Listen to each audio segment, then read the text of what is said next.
There we go. Hi, and welcome to the BODcast with Alli and Chris. I'm Alli Covington, founder of Bod by Alli Covington, and this is... I'm Chris, co-founder and CTO of Bod by Alli Covington. And we are going to chronicleize our journey together. We'll give you some backstory, probably starting in this episode, but this was a really important time for us to start talking about where we were going, because we've really come upon a great launch pad where everything's going to start moving in a much faster direction, and we're really excited about it, and we wanted to capture all of our excitement and bring it to you guys so that you could be on this journey with us, because this is going to be quite a fun and wild ride coming forward. But we have this like really sordid, torrid history of getting to this place too. So as fun as the rest of it's going to be, what got us here is pretty impressive, don't you think, Chris? I mean, I think most people, when they hear our stories, they tell us that guys, we're still here.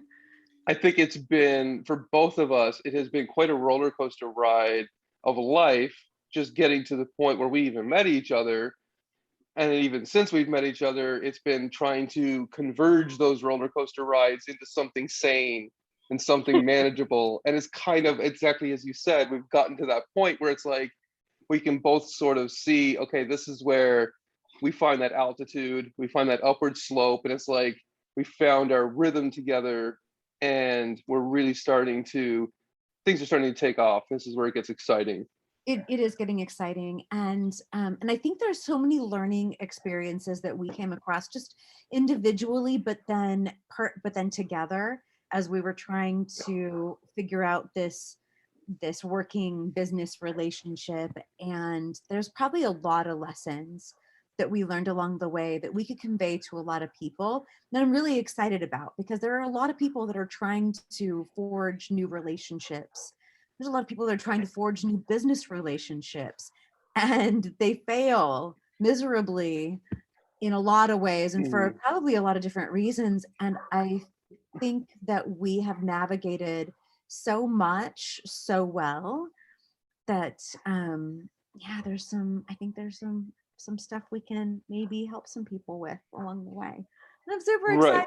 But our intention with this podcast was or your idea initially was to be able to, because it was your idea, was to kind of get more of the real deal health and wellness information out there, because there's a lot of misinformation. There's a lot of products built on absolutely no science whatsoever. Just trying to sell something for the most. A lot of people are just trying to sell something, and they'll say almost anything to sell it, and that's unfortunate.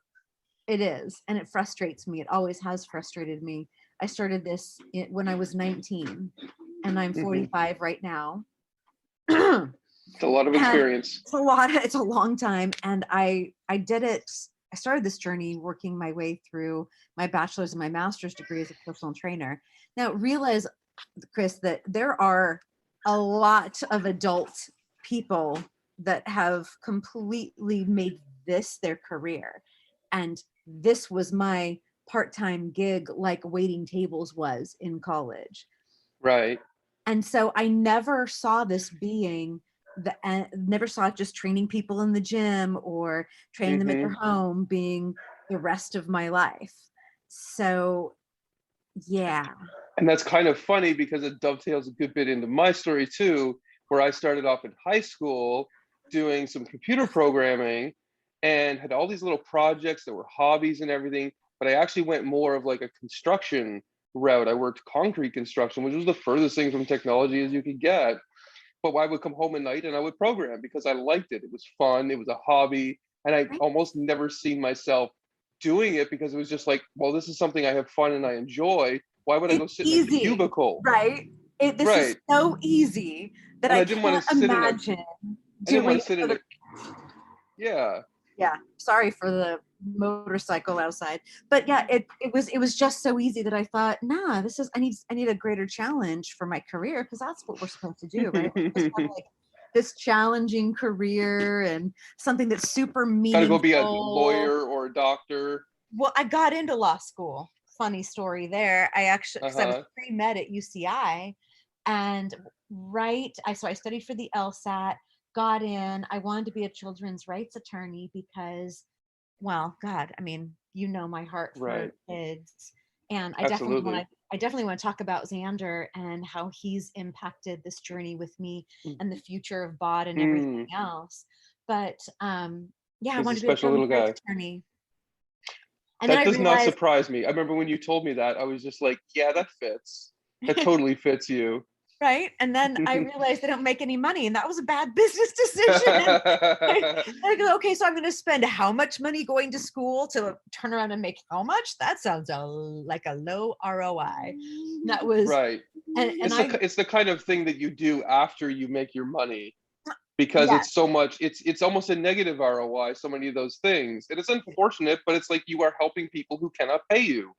So yes, you got to get successful first, build yourself up, then you can go do. I mean, and you see most humanitarian people, it's like they don't do it in their 20s, they do it in their no, 50s. They right. do it once they've made their money. That's where you can Mhm. be a philanthropist. You can't be a philanthropist when you're broke. Right, right. But I Doesn't thought I work. could. I was like, no, I'll be Your different. your heart was in the right place. It was. Unfortunately, I just had the business instincts to say that is not gonna go well for me at all. So I went and got a master's in counseling psychology instead, much Mm. to my mother's dismay, because we had planned on going to law school together, and she went ahead and went. Oh wow. Right across the street from where I was going to school to get my master's.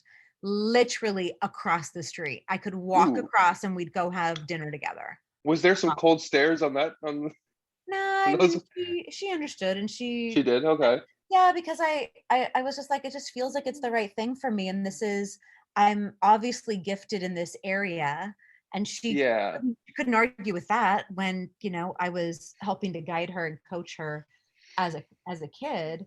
She was like, no, you Uh-huh. are pretty gifted in that area, so okay, go do that. And she didn't have any ill will against me for it, thank No. goodness. But yeah, the whole like Hmm. counseling thing comes very naturally to me. Right. Well, you It made me a connect with better people. trainer too. It does. I'd say it makes you an exceptional trainer, probably better than, it differentiates you from other trainers out there who know their stuff. They can go, oh yeah, this is what you should do for shoulder press, and all. They know the body mechanics. They know all the. Some of them even know the nutrition fairly well. They might know their biochemistry very well. But why do people fail? Right? When you hear about these Psychology. 95% failure rates of people that are over 100 pounds, it's like, okay, so why do they fail? Probably because most of the people helping them, most of the coaches don't have any understanding of psychology, and they're just like, well, move more and eat healthier. Oh, Like, that's all it is. right. Oh, it's just calories in, calories out. It's just Right. It's being as a simple caloric as that. deficit. It's just a math equation, right? Right. I Because love math. I yes. know you love math. I know we both are like Yeah. super math freaks, but the Mm-hmm. brain, the, the human mind is the most complex set of algorithmic equations that you could layer Oh on yeah. top of one another, and One to of the biggest just unsolved boil. mysteries so far. It is, and people have been studying it for hundreds of years, and for a trainer to get on Twitter and tweet out, no, Karen, you just need to stop putting so many donuts in your face and you'll be fine. It just Without makes me asking, want to why punch them is in the she putting face so every much single time. why is she putting so much donuts in her face? It's like, Yeah. take my situation, for example. So a couple of years ago, I was almost 400 pounds. I was 370 and rising. It was not going in a good direction. At 5'10". At 5'10", Yeah, that's like 150 pounds overweight at least. yeah, Like not we so we found bad. we found out Five. later. I, yeah, we found out later my lean mass was like 190 to 195. So like Okay. from 370, we're talking like at least 150 pounds of excess body fat. Yeah. That's a lot. That's not healthy at all. Right. And so much of it was just stress. It was anxiety. It was all these psychological things that had led to an addiction. Mm-hmm. It had led to a point where even if I had addressed some of the stressful stuff and the anxiety, there was so much habitual from so many years of it. Like I can remember when I was 19, I drank a gallon of Pepsi a day. Oh my God. Every day. I would go to the What were grocery your store, teeth like? not well Like after all like of that. someone who was on crack? Worse, probably, because you'll see like those meth teeth and they're like narrowed down and the gums are receded. Mine were cavity ridden. There was like black streaks through them because it was cavities. It was, Right. that's what sugar does. Yep. It feeds all that bacteria. Like people with, The yeah. way you're So an it's like, animal. it's different than, but it's not that, yeah, it's along the same lines. It's like, obviously, this is causing all kinds of problems. Sugar and meth Not a equated. big equated, right? That's appropriate. Yeah. Right? It has detrimental. I mean, one makes you skinny as heck and makes you look completely emaciated. The other makes you obese. It's like they're just different directions of the same curve or something. Unhealthfulness. Yeah. So yeah. Continue. No, that's kind of my biggest point was like, and then so to get past all of that, there were certainly some things that I remember doing. I mean, how I got off of drinking a gallon of Pepsi a day was I just remember listening to this guy's podcast. And it was someone that I kind of tuned into. I don't listen to him anymore because he kind of like Oh my completely off God, the that's rails. why you wanted to do this. Oh, podcasts have been like, yeah, a part of my life for probably since I was like 18, 19. Like, Aw. and this was before podcasts were really podcasts because it wasn't an iPod yet. This was just like Right. some guy in his car with like damn near a tape recorder who just put it up on his website. He drove to work every day and he would record them. Hopefully someday somebody looks back on our BODcast and Hopefully. says these two changed some things for me. And it was like this was the simplest thing. He was just like driving home this one day and he's like, yeah, I'm gonna go home. I have this really tasty drink my wife likes to make for me, and it's orange juice and club soda. He just said it out of the blue and I was like, it just tripped, and I'm like, what if I tried that instead of drinking all this Pepsi? And I did. And I mixed it like half and half, and it was a little bit tart because it wasn't nearly as sugary because it was like half orange juice, half club soda. It wasn't like an orange pop, but it was close. And it was like that was enough of a shift in the direction away from that. And then I watered it down a little more. I would go 2/3 club soda, 1/3 orange juice, until I completely went to lemon and lime juice, which has no sugar. And that's what I've probably drank for like the last 5 years. And that probably had you feeling so much better about yourself, making that one decision and that one shift that was possible. Huh. Yeah. And And the it's, better you felt about your ability to control those circumstances, the more yeah. you felt in control of this stuff that had felt out of control, then Oh, you yeah. started to get like a glimmer of hope, right? Because And depression is a lack of hope. it totally is. It's looking at the future and saying, I don't see a path forward. What's the point? And you just, sometimes you try to plug away and you just keep going and you maybe try to have some faith through that lack of hope. But it's like one without the other, it gets tough, especially when you keep plugging away and something starts to happen and you think, hey, here's a glimmer of hope. And then that goes down the tubes and you're like, well, I screwed it up again. And you beat yourself up. Mm-hmm. Oh, Because you think you're trying. self-flagellation is a great way to stay exactly stuck where you are. Mm-hmm. Uh-huh. Oh, You know I what? got 20 years on that one.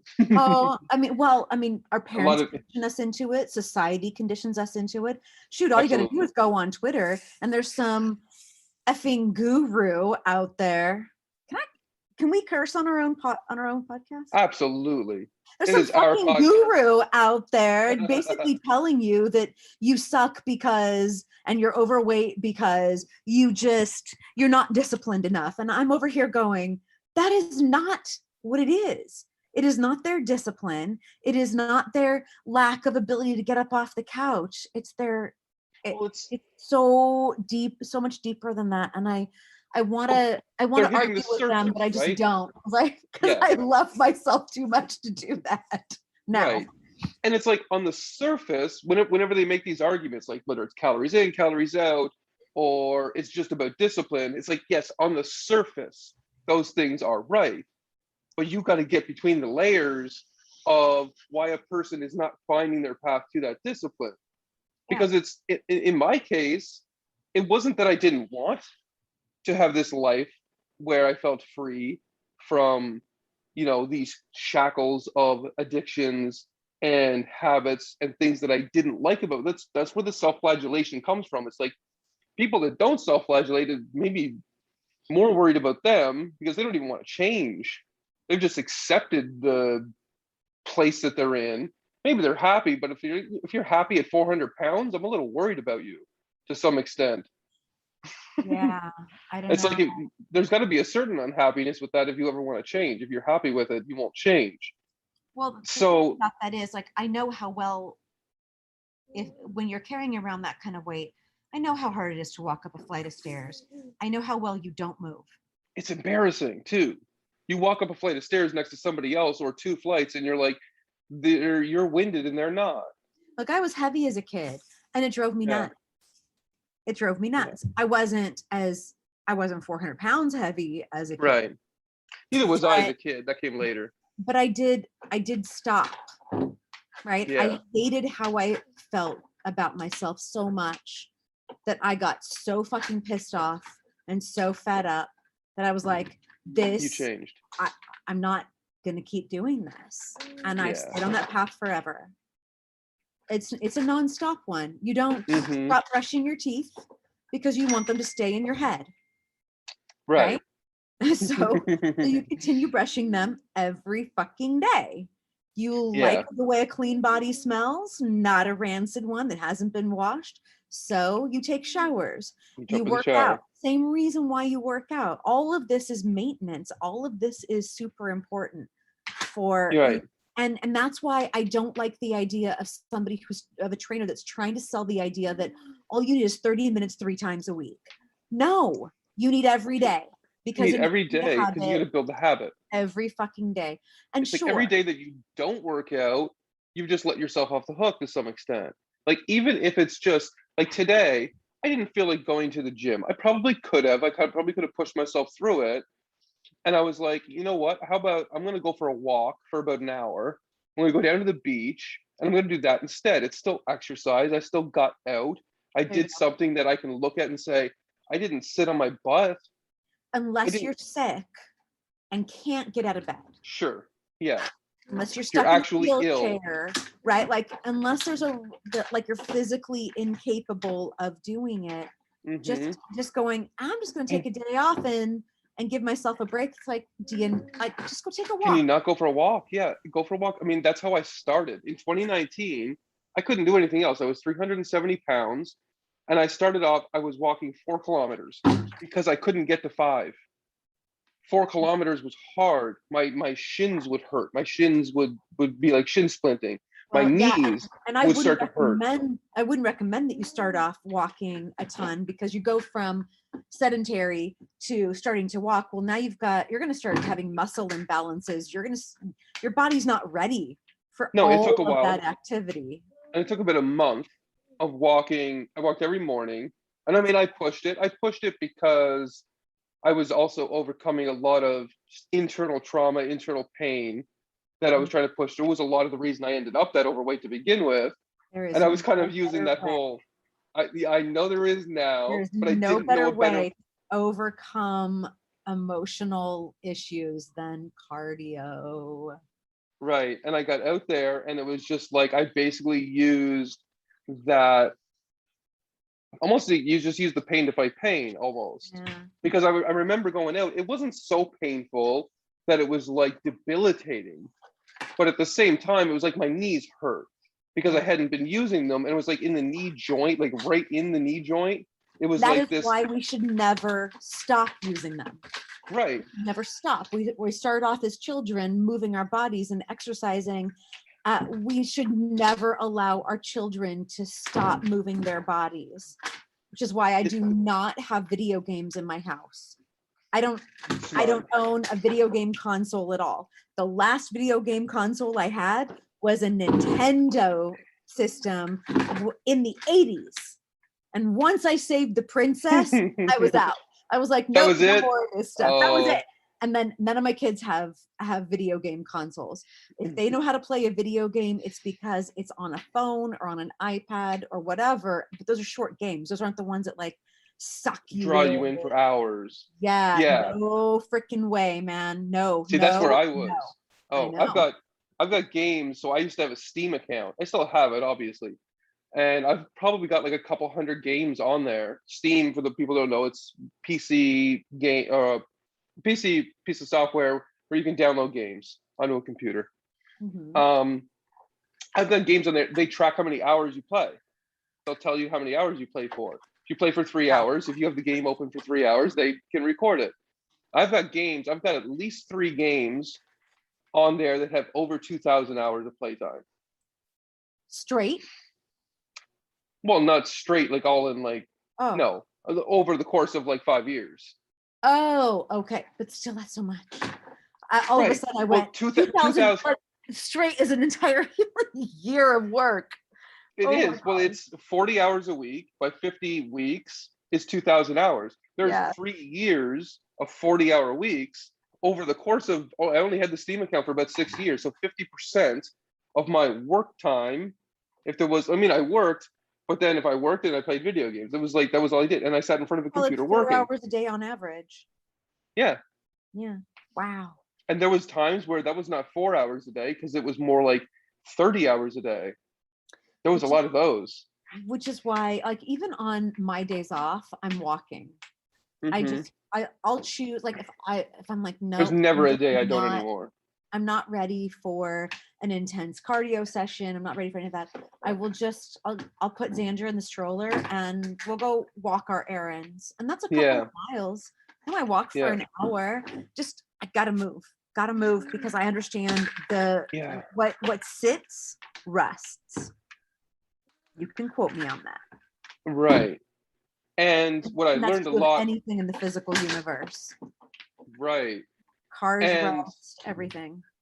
From that whole period of like 2019 up until I met you, not realizing what exactly that was doing, it felt like it was doing something more than just the walking. And it wasn't until, I'd met you and you're like one of the things, like we started this coaching thing back in the summer of 2020, almost a year after I had started my own journey to get into a better direction. You're like, go for a walk every morning. It's like, well, I used to do that all the time. That was where I started because I went from walking in the summer of 2019 to around like March of 2020, I started running. I was like, I wanted to step this up a bit. I wanted to go running. Then you're like, okay, do the running if you want in the evening, but go walk every morning. And I did. And it was like, oh, there is something different here. It's not just about the cardio. There was something, and you called it EMDR. So we're going to talk about that a little bit. It was for your mind. Because you were doing the cardio. Because that was profound. Exercise. This was to help you process some of the stuff you were going through. EMDR is eye movement desensitization and reprocessing. And the lady who discovered it, Dr. Shapiro, back in the 70s, she was walking through a park and she noticed that her eyes were darting back and forth in short distances, not all the way to the right, all the way to the left, turning her head, but her eyes, her gaze was forward. Her eyes were just very slightly darting back and forth while you scan the path you're walking on. Right. While she was processing through some emotional stuff that she was dealing with. And that's when she realized it was re-hardwiring her brain. So when we go through trauma, and everybody goes through trauma, by the way, so I think we can take away the stigma of, I haven't gone through any trauma. I am a man and I can handle anything. Sure you can. We're not saying that you can't. Is this right? You can't stay alive, but I am suggesting that maybe. But then you have to look. Maybe you don't have to look at this. Well, and maybe you have to look at some of the suicide statistics and you see the difference between men and women, and you're like, are you sure you're okay?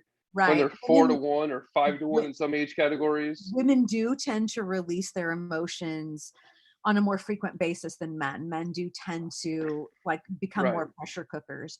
And I think that's probably one of the big reasons for domestic violence, because then it comes out physically in an Sure. explosive way. And that's definitely a thread that I want to pull on later. But to go back to Yeah. the EMDR for a minute, Yeah. it's something that I learned about when I was 20. I put myself in therapy when I was in college, and I found a therapist who did EMDR and helped me overcome some childhood trauma. And I've loved it ever since. It's really, really Yeah. effective. It takes talk therapy, which might take a couple of years to get through, and like handles it in a couple of sessions. It's super effective. Right. My only criticism of the way that it's used right now in a clinical setting is that you're sitting on a couch. And I think that They just like move something back and forth and kind of make your eyes follow it. yeah, they'll move their fingers, they'll do a touch thing, which I understand you have to do for confidentiality reasons. But I think that one of the biggest things that they did wrong in putting that in the clinical setting is they took it off the path. They took them from their body moving, and I'll tell you why. At the old gym that I used to work out at, there's a neurologist there. He had a PhD in working with kids with trauma, babies with trauma. And I was asking him one day, it hit me while I was doing cardio, because almost everything hits me doing cardio or in the shower. Isn't that great? Raise your hand if that's you, right? And I said to him, I have this theory that if you're processing while you're doing cardio, then you're like either you're moving through it faster or like something is happening. I just feel it. And he said, oh, I can tell you exactly what it is, because he'd been through a tremendous amount of trauma, severely physically abused in the foster care system as a child. His backstory is tragic. I mean, absolutely makes you tear up, kind of. The foster care ones can be real messed up. Man, I mean, we've been through some stuff. This guy has been through some of our stuff combined, and then like, amplified. Anyway, so he said, actually, what happens when somebody goes into dealing with trauma, going through the talk therapy of it, is that it releases this cascade of hormones that causes you to sink deeper into the trauma of it. And it makes it like a quicksand. It's difficult to pull out of. And so by doing, I said, so like if we're doing it while we're exercising, then the dopamine is helping. He said it, and he looks at me like, how come I never thought of this, Alli?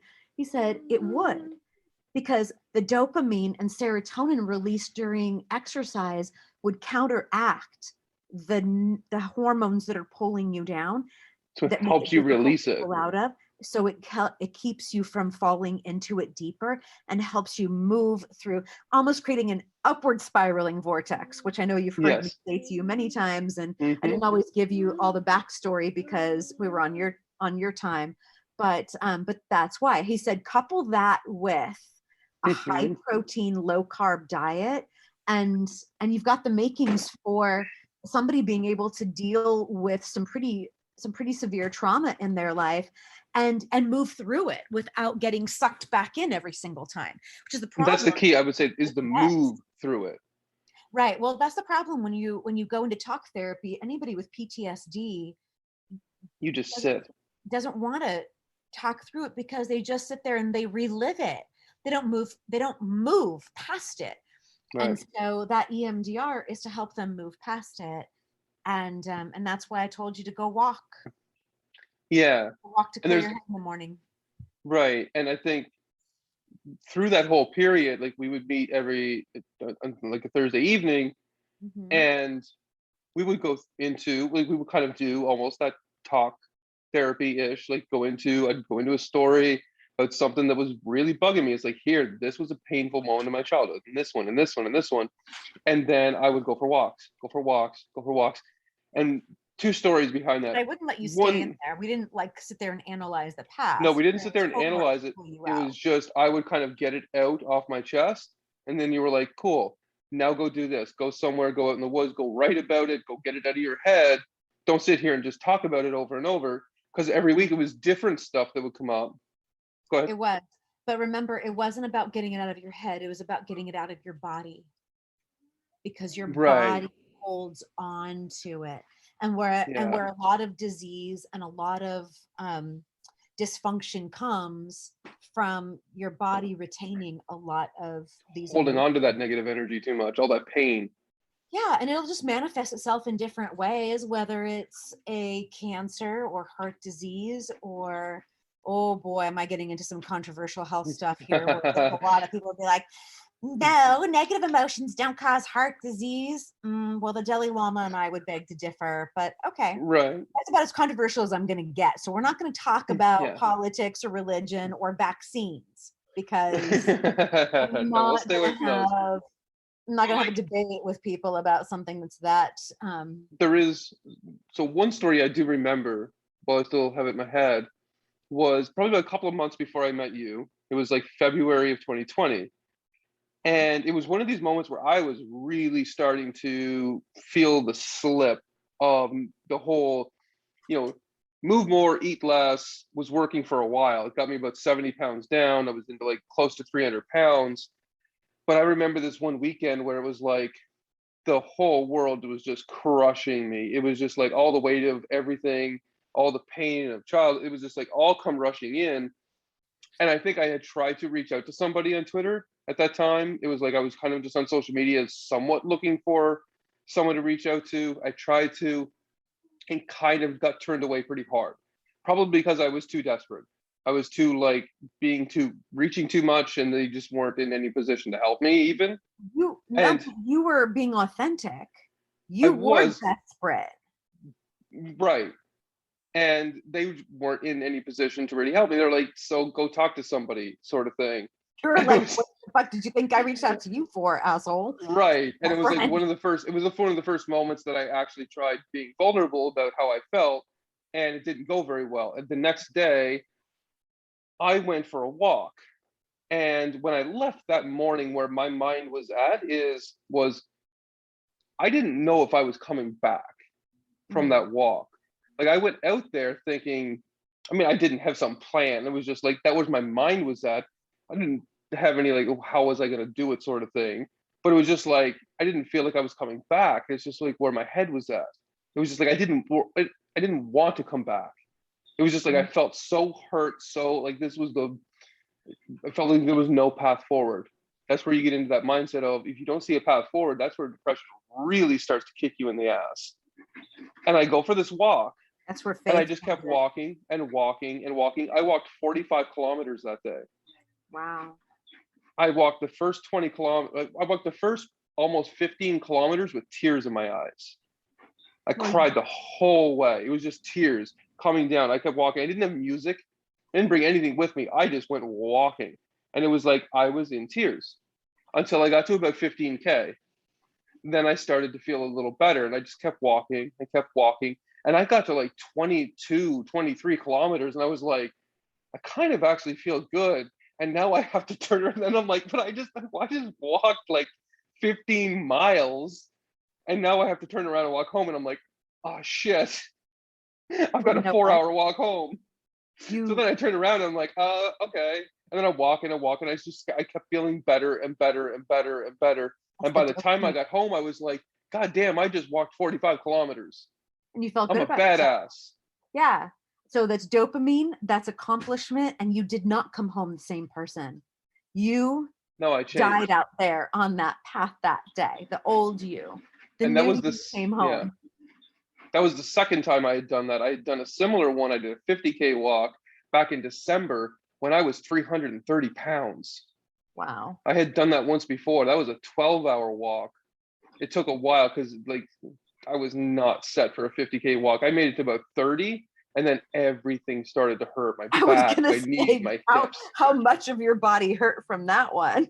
I didn't walk the next day. I didn't get out of bed for a good 12 hours. I was like in bed, and then I tried to get out of bed, And I was like, nah, I it's bet not your even worth joints it. hurt. It's not even the muscles that hurt. The joints probably hurt at that The point. joints, not actually, it was the muscles. It was the Okay. muscles more than anything. They were cramping. I didn't sleep because every muscle cramped. Oh, Like quads were cramping. Like quads usually don't cramp for me. I'll get calf cramps. Those are common. I'll get hamstring cramps. I think everybody's probably had those. Those suck. But quad cramps, it was just like, and my heels, the worst part I remember that 50K walk in December. This was like 3 months after I started losing weight. I was only down 40 pounds or so. The worst part was that my heels, the outside of both of my heels were so raw that when you lie in bed, you either lie on your side or whatever, right? Or you lie on your back and your feet want to go sideways. I yeah. couldn't let my feet go on their sides, either side, because they were so chafed. It was almost like raw skin, like you could see meat damn near through the heel. There was no skin left. Oh my And I was gosh. like trying to lie down and I couldn't lay my feet. And I had to like pigeon toe my feet in, which is completely uncomfortable. Your feet do not want to go like that naturally. So No. like that's half the reason I got no sleep. It was like, it was brutal, but I remember waking up the next morning and I'm in all this pain, but I've got a smile on my face. Like, yeah, I did that. That's right. Your identity changed that day. And it was one of those moments where you hear about, like, I remember thinking, is this what those Jesus stories are about? Is this what those, like, you die on the cross and you become, resurrection, you die 3 days later, you rise from the dead and he's Kind in of. heaven. It's like, I started to think about that. I'm like, kind of seems like that's what that's about. It's just That was your like, chrysalis. in a sense, it Yeah. felt like some part of me died. Like this whole, because prior to that, I remember when I started walking, I felt ashamed. I felt shame for getting out of the house and going for a walk. Never mind going to a gym and working out. I felt I felt like shame. I would put a hoodie over my head. It's August. I would put a hoodie over my head so people couldn't see my face. I would Fine. take once I got out to, that's how much shame I felt. That's how much shame I was in. It was like, I'm in this fat guy. You were I ashamed of don't your go work out. body. Was Yeah. ashamed of my body. It was just part of my identity at that point. And when I went for that walk on that day and I came back, that's what died. Yeah. I don't think I felt that shame since. Not that kind of shame. Not shame for wanting to be healthier. Identities take a lot of time to develop, one way or the Yeah. other. What we And don't notice is when we're sitting in front of a video game console, shoving Pepsi down our gullet, and yeah. that's shaping an identity too. And What that's who we I thought I was. I was just like, oh, I just sit in front of a computer. I don't go for walks. Yeah. I'm not that person that does that. But I that's a love that you weird just said thing. that. I love that you just said that because there are probably a whole lot of people out there that are like, Oh yeah. oh, I'm not a workout person. Oh, I don't care about abs, blah, blah, blah, blah, blah. Look, I don't care if you care about abs or not. You Do you have care some, about your health? you have Yeah. some because they help you sit They're forward there. when you get out of Yeah. a chair. It's like everybody has abs. You just can't see them. Right. But succumbing to the idea I'm not an exercise person makes me so sad because exercise is what's built into the system. Your body yeah. is designed to move. Your body is not designed to not move. It rusts when that It's happens. it's like Just a like sense a of, car, it was it's built to be driven. yeah. Your body was built to move. It's like the worst form of Convince yourself. self-gaslighting. It's gaslighting. It's Yeah. the You're worst gaslighting form of yourself. self-abuse and lies that you just shove down your own mouth to tell Uh-huh. yourself, I don't exercise. I'm not an exercise person, as though A, that's a shameful type of person to be, and Or B, that's an as though you're identity. incapable of being somebody who can exercise. No, when you were a toddler, you got up on your feet and you walked and you ran and you jumped. You have never been an amoeba. You have never been sitting on your ass. You chose to tell yourself that, and yeah. gaslighting is the worst form of lies that you accept from somebody Yeah. else. It's crappy, but from yourself, that's your own identity. And Yeah. it takes time to reshape that. Look at you. You've come so far. You've come so Right. I went far. from, I mean, so here's a story that's one of the, I went to meet you in late March of 2020 of this year. I went 2021. down 21, right? Uh-huh. And went down there for a few weeks, and we went to your gym. It was the first time I've been in a gym probably since I was like 17. I know you got spoiled. I'm sorry. Not sorry. But I went to your gym on that first day, and for you, it was just another day at the gym. You went off and did your thing. I went and I did the step mill for a little bit because you were over there. So I just went and did that. And then it was like I went to go work out. There were so many people and so much equipment. I panicked and I left. I couldn't even, I looked for you for about 5 minutes, and I was just like, I felt like so out of place, and so just, I was so ashamed of how scared I felt. It's just like, why do I even feel like I feel so out of place? I don't belong here. This was a mistake. I should just go back to where I came from and hide under my, like, it was just, I went so far inside my head, and I actually went to the parking garage at the gym, and I found a corner and I cuddled up in the corner because I was just like, I was so, it was so drastic of a difference. And it just highlighted kind of what I was crawling out of, the shame that I was still stuck in, even after all that work, that once I actually had to get out into, a real world situation, it was like, oh, this was still hard. There was still a lot of work to do. That is one of the big reasons why I love the app that we've created. I loved what I did before. I really was pretty proud of it. I'm really in love with what we've created together. It's been And really great. that's part of the reason, because for somebody who's just getting started, they don't really know how to get started. And personal training it's expensive. Let's be honest. Oh, I know. $100 an hour to, yeah.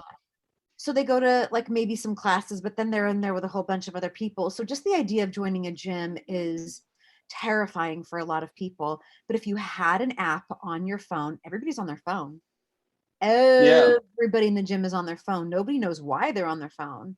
They could be looking at Scrolling whatever. away. Yep. Have an app on your phone that's guiding you and telling you where to go. All you got to do is look for the equipment. Now, mind you, it took me weeks in that gym to realize where everything was. And it's a big gym. That is a really big gym. It's a really big gym.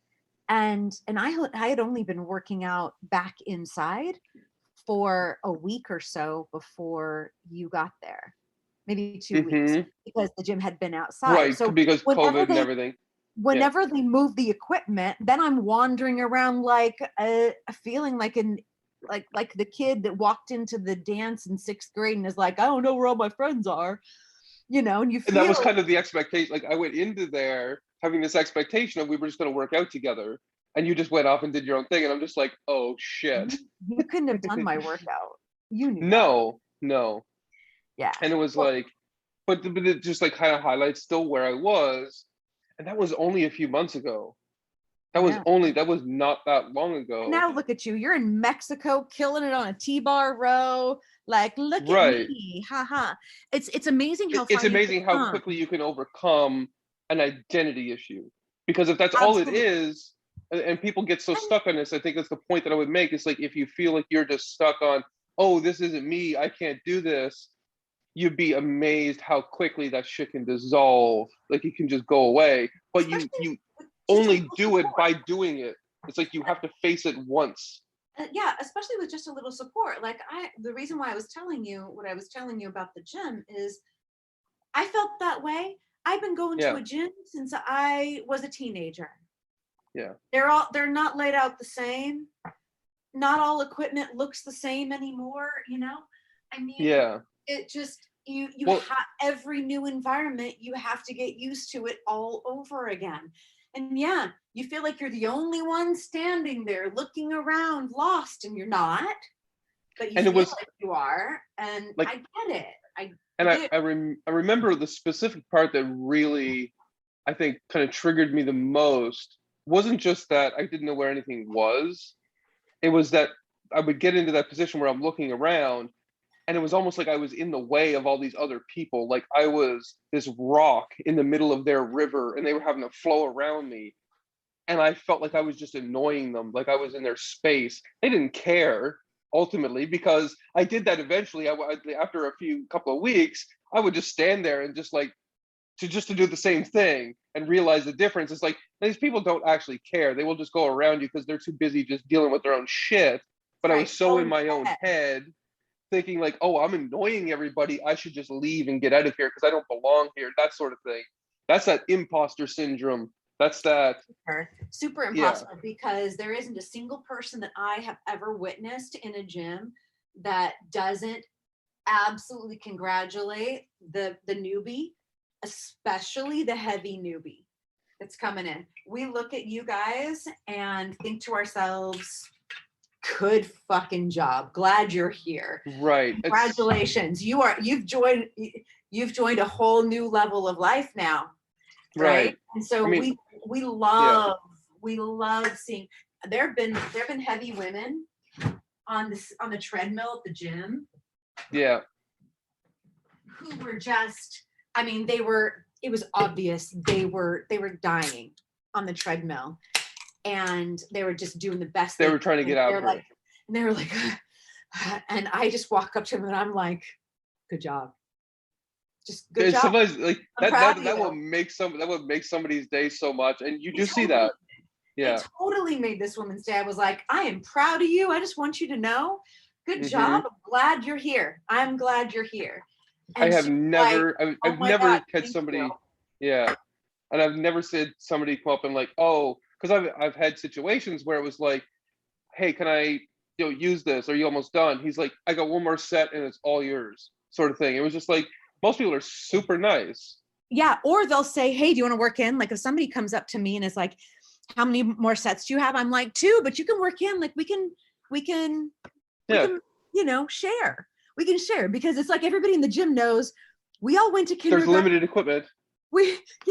And we remember kindergarten, and it's okay. Right? Like we're supposed to be sharing. There's very few assholes that won't share. And if they are, then you look at them and you're like, what's wrong with you? Right. I think that was the thing in my mind, is I was too much used to being on that side of things where for a lot of my life it was the playground is. Yeah. It all just goes back to childhood when some just little jerk decides to make fun of you or bully you or call you names that like really hits home because they target like your most insecure part of your body. I used to get called buffalo buns and thunder thighs.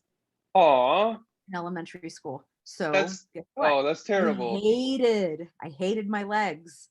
This is this explains a lot, because I hated my legs. Your legs are like your best body part. They're like jacked. Your quads are some of the strongest quads. You damn near leg press what men leg press. So, well, yeah, I kind of do. You kind of do. Do you know why? Because I wanted them to be so lean. I didn't want them to be flapping in the wind. I wanted to feel like they were strong and powerful. And so I worked them out harder than any other body part. And now I love them, right? They're amazing. I think bubble butts are in style now, but when I was growing up, that's what every woman works now. It's like leg day is like 3 times a week for women these days. Yeah, but it wasn't like that growing up, because like the thigh gap was the big deal. If your thighs touched, you were fat, even if they were muscle. Which is weird, because that's just like, that's that skinny kind of epidemic. Yeah. Well, that was the 80s. Right. That was everybody was trying to be super lean. Even the men in the male musicians were so skinny that their legs didn't even touch. I mean, they had that's weird on a dude. It's like that's they so were that like, skinny. If you're a dude and you don't have some thigh muscles, I'm very skeptical about your life choices. Have you not seen Steven Tyler? Okay, he gets go a back pass. and look at him from the 80s. Like that's drug right there. Anyway, the point is, I grew up in that era. Yeah. Not today, where thick thighs save lives, right? Thank you, Kim Kardashian, for at least making a thick booty, attractive. And you see it all the time. I mean, this is at this point. You look at Instagram, it's full of women who are finding different ways to, they're doing squats, they're doing all kinds of goblet squats. And at least that's good. That's healthy. It's like, at Yeah, least that's a better direction than let's be anorexic, that was the 80s. it That was. was so terrible. It was. It was So very unhealthy.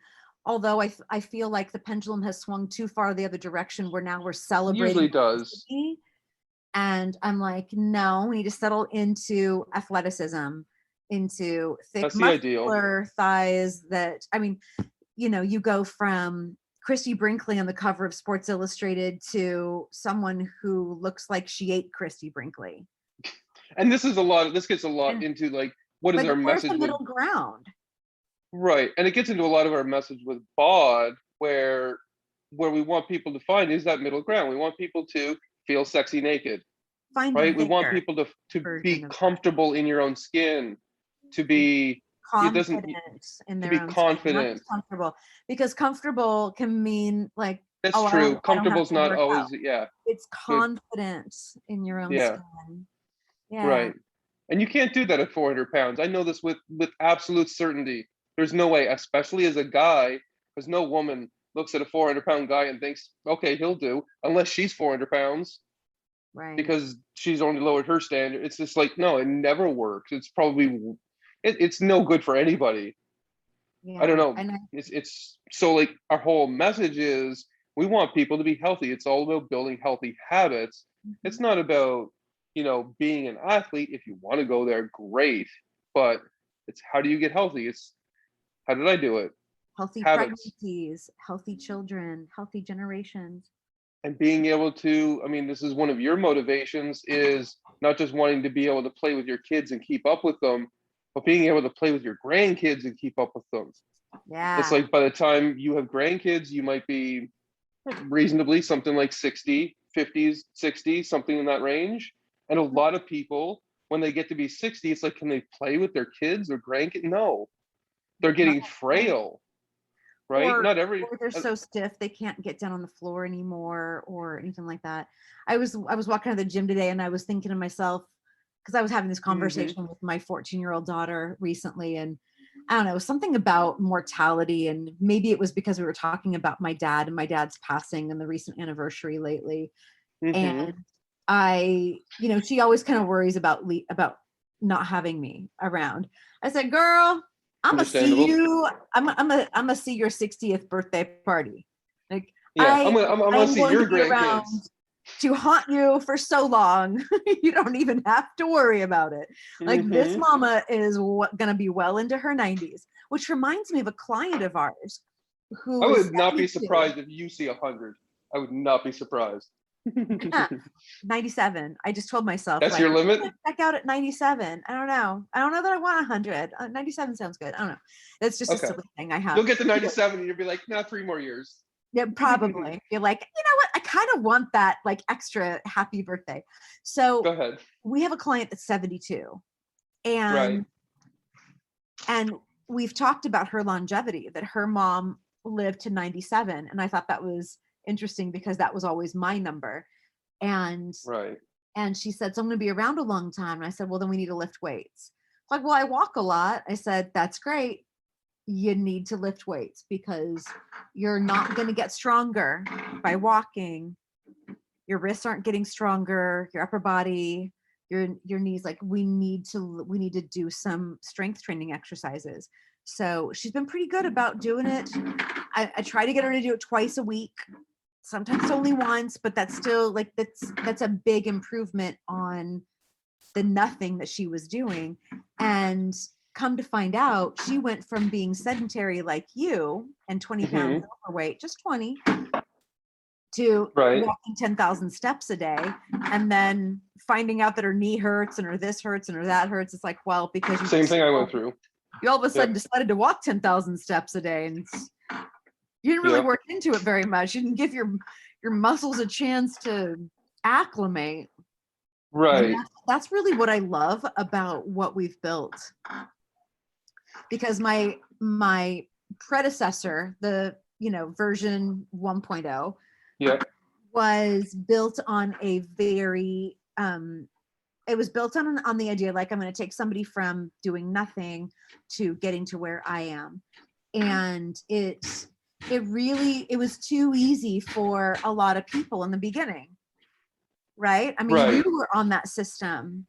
It was probably too easy for you, and that was okay, because there were little, switches and things like that that would allow you to I definitely increase noticed when it got harder. There was like a couple of big steps where it went from like that beginner to intermediate, and it was like, okay, this feels easy, but I'm going to follow along because I haven't done this a lot anyway, and it was probably fine. It probably wasn't a bad thing. Maybe it was a little too easy at first, but then whenever it stepped up into intermediate, I was like, okay, now we're getting to work. Yeah. Well, I wanted it to be too easy in the beginning, because I wanted it to just be something that they could psychologically see, oh, I can do this. Yeah. I wanted the psychological buy-in. I wanted this is weight training. I can handle this. Right. So for the there first are 3 so many weeks, people that get intimidated by it and think, oh, I have to be that guy who's deadlifting 300 pounds or I'm not doing it right. That's the problem with a lot of trainers in the gym. Yeah. Is they want to give you your money's worth, so they give you a great workout, but then it's way too hard for where you're at. And if they actually like did what they should do, you would feel like you were wasting your money, and they wouldn't keep you as a client. Well, we've had clients tell us that too, that they tried other trainers and they pushed them too hard, and they either started to give up or it was too much for them to handle, and they couldn't keep up with it. They weren't getting that progression. That's one of the unique things that we built into it.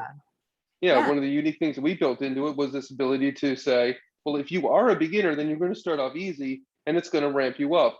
It's going to start you off with lighter weights, higher reps, and you're going to pay the same amount as somebody who's ready for more. And then as you get ready for more, then it slowly ramps up the weights. It gives you harder exercises.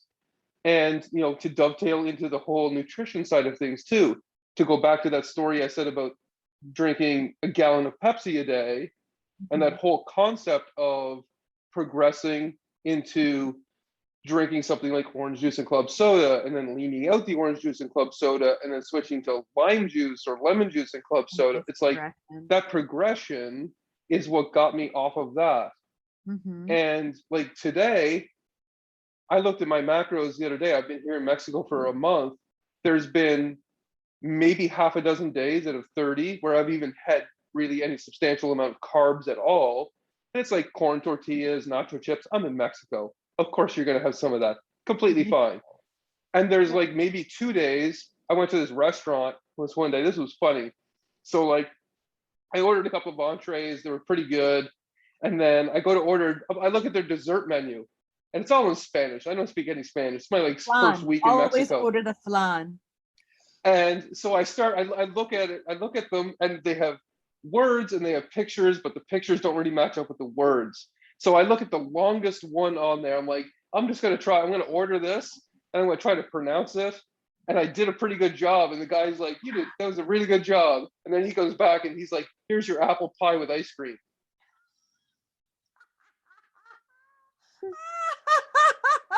You got the most American dessert in Mexico you could possibly get.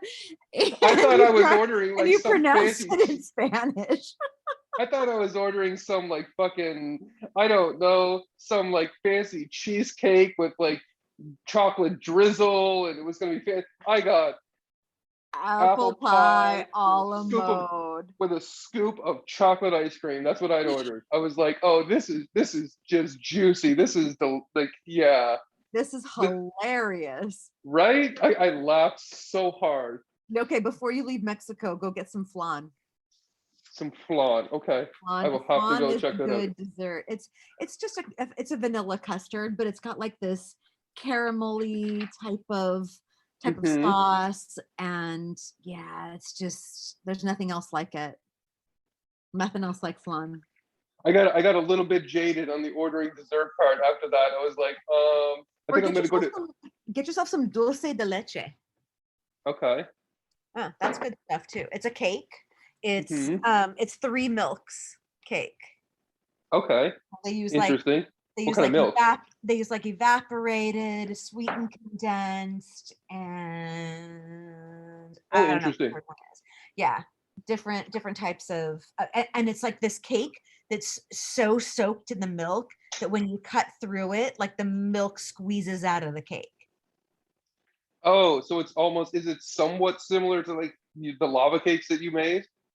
In that it's got like a gooey No, center no, to it? because that has a gooey chocolate center, that isn't fully baked.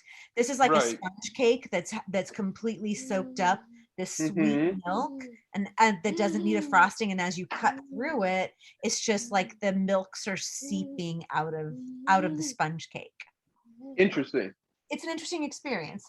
I That mean, sounds tasty. and if you don't get any, there's great restaurants in Orange County that do a great job doing, because we have all these authentic Mexican restaurants up here.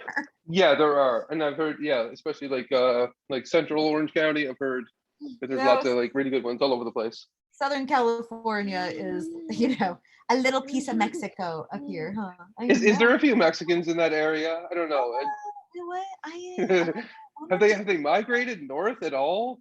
I mean, I thought they were so they just loved it down in Mexico so much that they never left at all.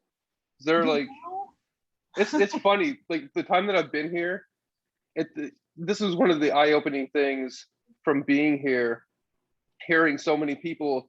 This is mostly on Twitter, I think, and social media is all this. Oh, I'm leaving America. America's a dumpster now, and blah blah blah. It's like I'm down here in Mexico. I have at least talked to a dozen people who are like, I would love to be in America. I would love to be in America. The first And night I Americans was are here, so freaking, we're so arrogant. We're like, I'm going to Mexico. Screw you, America. it's Okay, who's funny. got It's screwed on funny, that right? one, sweetheart? The grass is always greener until you get there. Yeah. And then you realize it was brown dirt the whole time. Right. And I mean, yeah, it's funny when you get perspective and you see another culture and you're like, oh, okay, this is why there, everybody wants to come to America. there is nothing like traveling to make you appreciate home. Um, Right. especially if home is America. And I've traveled to a lot of third world countries, and it's great perspective. When I went to Yeah, your Thailand, stories about Cambodia or those are yeah, priceless. Thailand and Cambodia Thailand and Cambodia. were literally some of the most eye-opening, but like, talk about perspective. And in Thailand, I That's really remember, poor territory.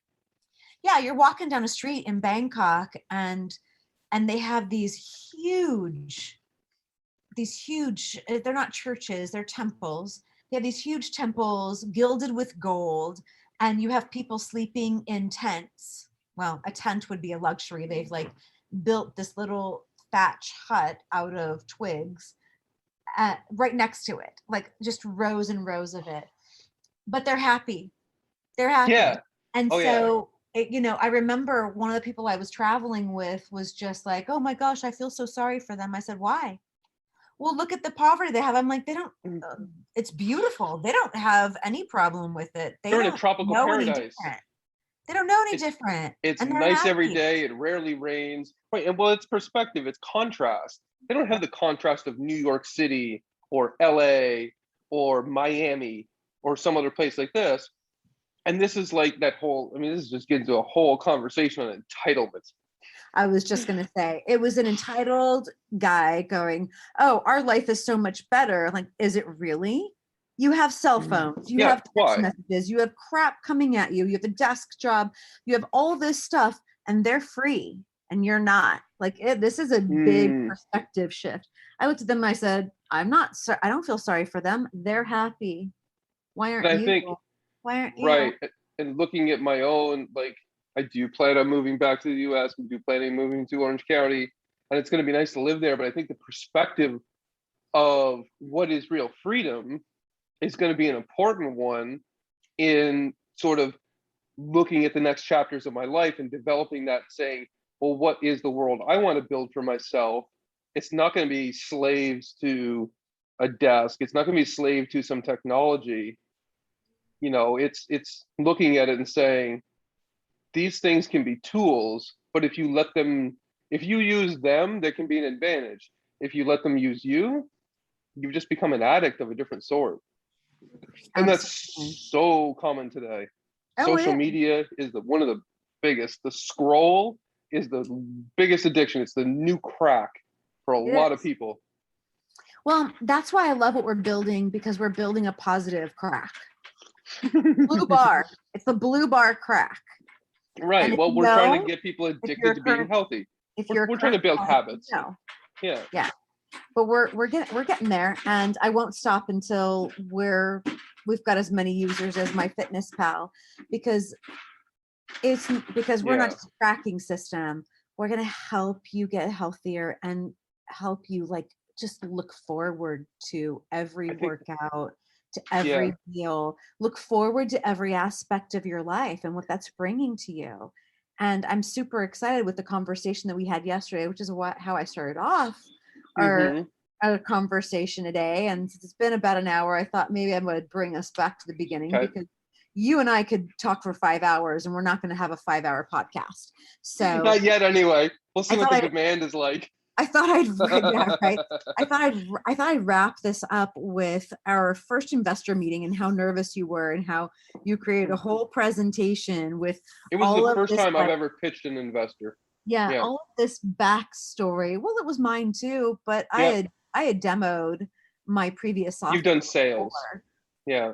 I mean, if you're a personal trainer, you're doing sales all the time. Every session is a sales job to get them to the next session so you can get paid again. That's all it is. It's I got to convince you that you want to come back and see. It was one of the reasons why I felt a little more comfort in it, was the fact that I knew me and you got along so well and we connect so well. And then going into that meeting, while it was the first time I've ever really sat in front of an investor, you knew I had your back. Exactly. And it was like, I knew it was not only that you had my back, but that you knew what you were doing. And that if I faltered at some point, it was just like, I just before.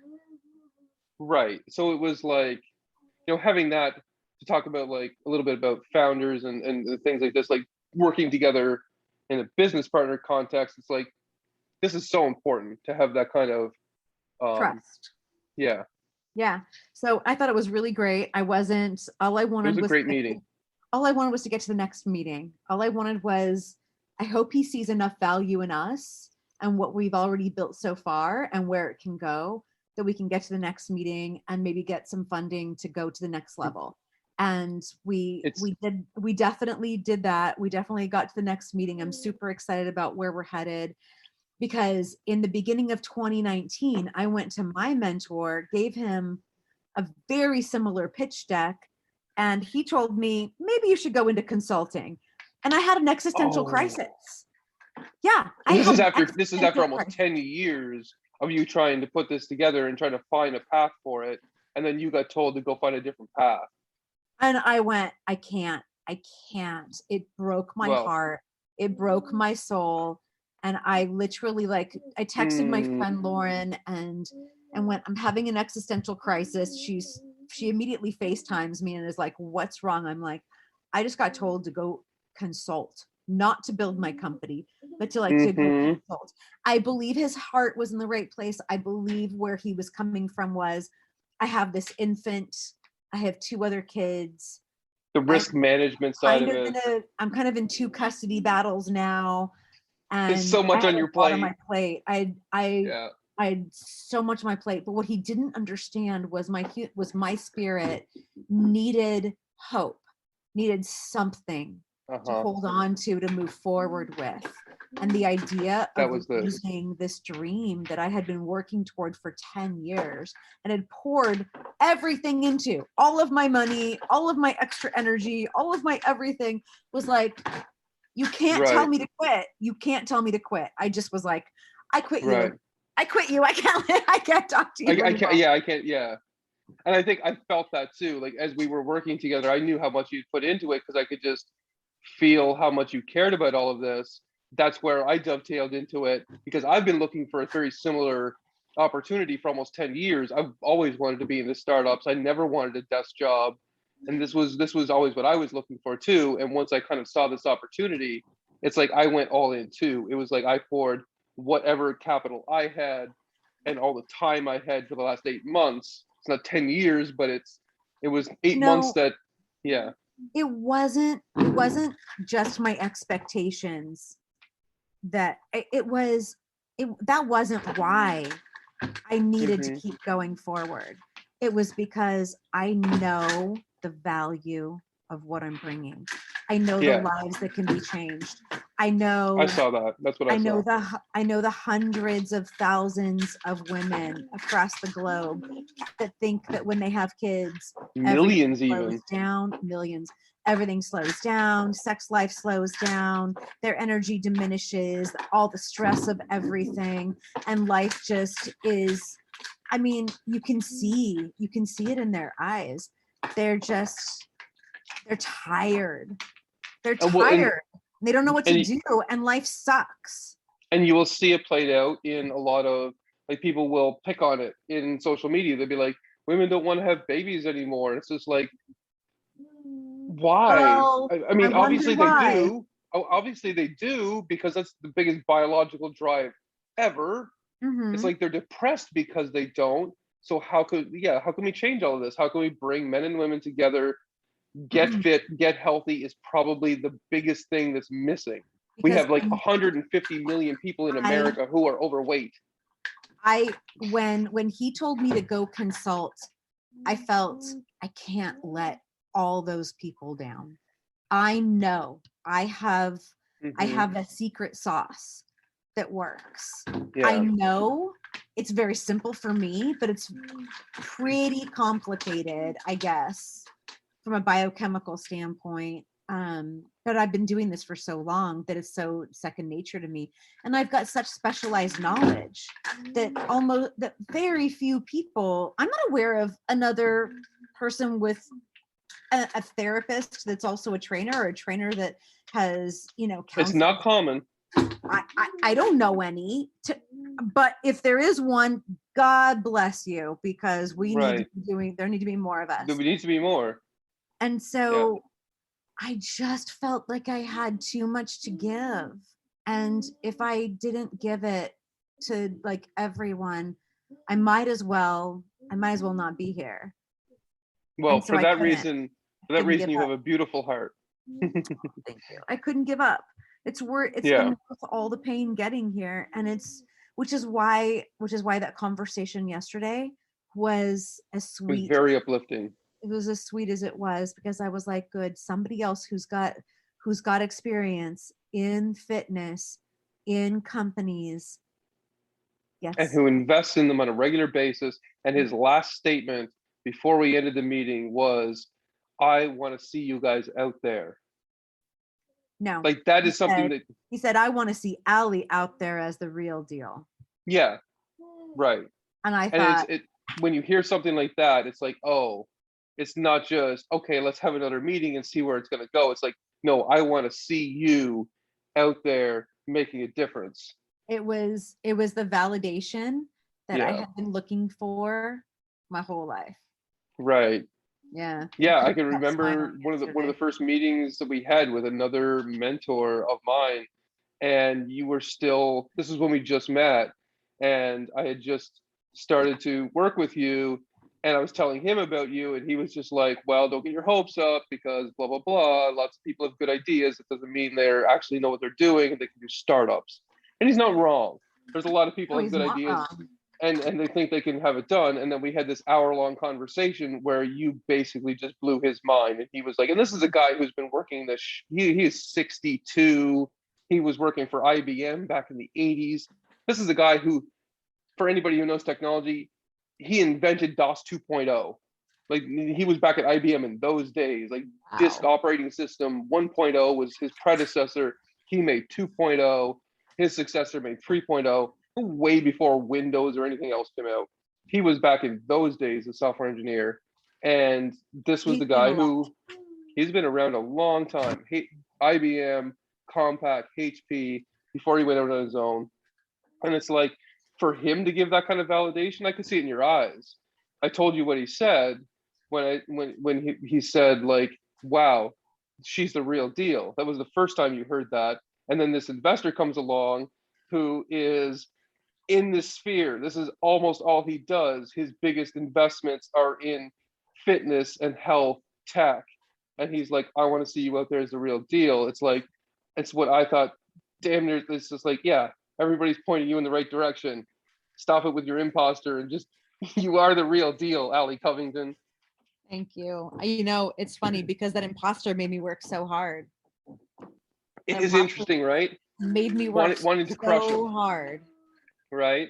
To prove myself, to prove it to myself, to be the best I could possibly be. Oh, and then Xander with all of his medical issues, just trying to figure out what was wrong with him when he was just months old, had me diving into research and how nutrition affects the brain and different types of, especially when all the medical community kind of had no answers for you, and right. you're a solo mom going through, I mean, we're not even going to get into that today, but like everything that you were going through at that time, that's another podcast in itself. Yeah. So like, but for you to come out of that, the stuff I added to my repertoire in terms of like epigenetic expression of mental dysfunctions based on under and over methylation due to micro and macronutrient imbalances. I mean, take that sentence apart. Yeah, there's actually some things I recognize a few of those words just because I've heard other people who had PhDs also talk about methylation and how important that is for things like aging. That's like a huge part of aging and what they're studying in that age group. But it's like, yeah, that's a lot to unpack for a solo mom who's fighting 2 custody battles. Well, that's the stuff I just do because I dive into understanding the fundamentals of things, not just the surface level. So if somebody says, you know, there might be autism, what caused it? Where like at the cellular level, how did we get there? How we get from a healthy cell to a cell that's expressing, to a gene that's expressing it like this. And that's where I was coming from. I mean, eventually I came to find out that he had a rare form of epilepsy from birth that the doctors missed and I caught eventually, but he had to have had enough muscular development in order for me to see it caught. It took a few months. Yeah. And so at least it was a few months and not like 2 or 3 years. Oh, if it had been 2 or 3 years, this neurologist said, "Good job, Mom, for catching it," because a lot of people don't catch it for so long. That and babies are so sensitive to that early stage development that if you miss, because it's the only form of epilepsy that causes developmental delay, that these parents have caused like irreparable developmental damage because they didn't catch it in time. And I thought to myself, you know, the irony that he's got the perfect mama for it. Multiple medical issues at once was given to me is not beyond me. Like, no. I don't know a lot of other moms that could have handled him even with a partner, much less on their own. So he definitely chose the right mama if he was gonna go down this path. But I love him. He is the epitome of this journey. He is the epitome of unconditional love. Oh God. You know, when I had my he daughter, makes you believe in it. If you didn't believe before, you need to meet a kid like this and you will believe. When I had my daughter, I felt unconditional love toward her. When I had Xander, I felt unconditional love from him. That's why he's here. That's why he came to you. He's amazing.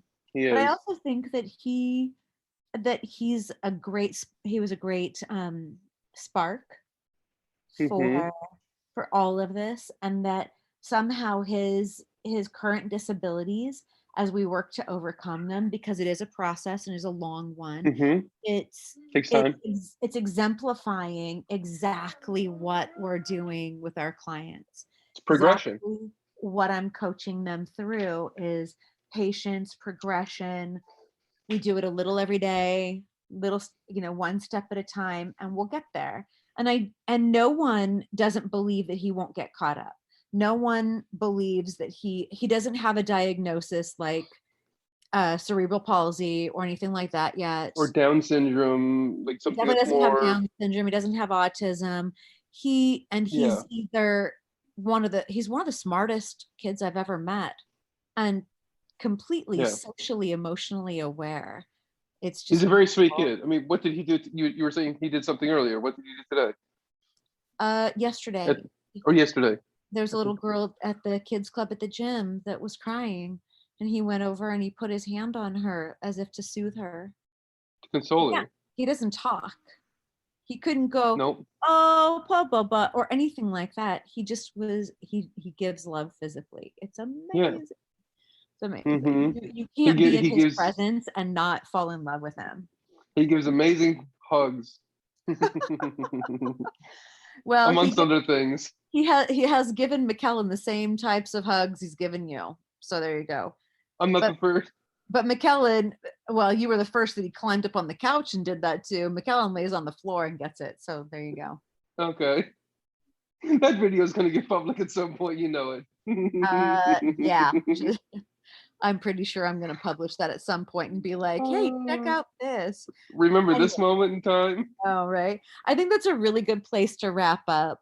Probably. We can talk about more backstory later, and I know that's going to come up. And as we move forward, the whole There purpose is. of this podcast is to talk about much not talked about medical wellness, psychological issues, but also to chronicle our journey through this startup business, It's been quite because a ride. it has. But as you told the investor yesterday, I mean, the reason why you jumped in with me is because you saw I was doing everything right that all these other entrepreneurs that had failed before you did wrong, and Yeah, it we're was here. so many times I had watched so many startups failed, at least a dozen. And it was not only seeing that you were doing so many things right, it was that firsthand experience of working with you as a client where it was like, she's the real deal. She knows what she's doing. She helped me through some extremely stressful situations. And to get to the point where I am now, it's like, no, I know I made the best choice of my life. Hmm. I love that. Thank you. Hmm. So I think that's a good note to end on. I think so too. Well, it's been wonderful starting this podcast series. I'm so excited to where this is going. I think it's going to be really great. I think we're going to get into some really great stories, probably some sad stories too. There's definitely some stuff that's going to tear in some people's heartstrings, and we're I looking agree. forward to it to some extent. At a minimum, it'll be really fun for us to look back on as a time capsule of our journey Yeah, through a period of time. And at a it's going to be fun. maximum, maybe we can change some lives in the process and help some people out. And I Give would some love people some hope. those. Yeah, one of the best things I love is inspiring people to change their lives based on, they think, oh, I've had it too hard, I can't change. Then they hear our story and they're like, oh, you can change a lot. You just Yeah. need a little bit of inspiration, some hope, some faith, and some love. Oh, a lot of love. Hmm. A lot of love. Cool. On that note, All right. thanks for episode 1.